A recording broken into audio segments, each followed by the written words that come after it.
আসসালামু আলাইকুম বন্ধুরা। আজকে আর বেরাইনি, একটু কাজ ছিল বলে। তো কালকে ভাড়া কেটেছিলাম ওই 2200 টাকা মতো।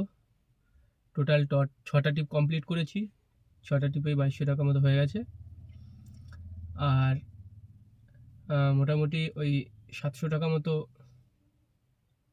সরি 700 না, 590 টাকা র্যাপিডোতে রিচার্জ করেছি। আর সিএনজি পুরো ছিল 450 টাকা, এই খরচ। আর বাকিটা আমার আর্নিং। তার মধ্যে আরও গাড়ির খরচ আছে, ইএমআই আছে। তো তোমরা একটু হিসাব করে নাও, আমি স্ক্রিনশটগুলো ভিডিওর মধ্যে দিয়ে দিচ্ছি, তোমরা এক এক করে দেখে নেবে। টোটাল হিসাব করে নাও আমার ভুল হচ্ছে কিনা, কত টাকা কি ভাড়া কাটলাম, কত টাকা রিচার্জ করলাম, সেই স্ক্রিনশটটাও দিয়ে দেবো। তো মোটামুটি এই আর কি, চলে যাচ্ছে মোটামুটি, অসুবিধা হচ্ছে না। কোনো দিন কম, কোনো দিন একটু বেশি।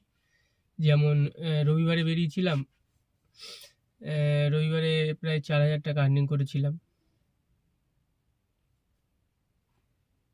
তো মোটামুটি ডিউটি করলে, কাজে বেরালে মোটামুটি চলে যাবে, অসুবিধা হবে না। এইভাবে আর কি চলছে।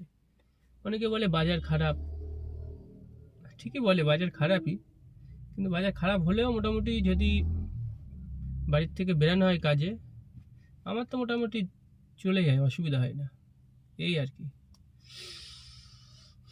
তো আপনারা সব ভালো থাকবেন। যদি গাইডলাইনে আসতে চান, একটু ভেবেচিন্তে চেষ্টা করবেন। আগে কিছুদিন অন্যের গাড়ি চালিয়ে একটু আইডিয়াটা নিতে, অন্যের গাড়ি চালিয়ে আইডিয়া নিয়ে তারপরে একটু লাইনে লাগাই, মনে হয় ভালো হবে।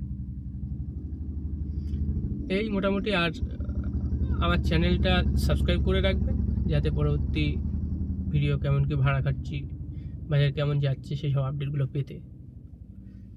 তো এই অনলাইনে তো 5টা ট্রিপ কমপ্লিট করেছি, আর অফলাইনে একটা মেরেছিলাম 250 টাকার ভাড়া। তো এই আর কি।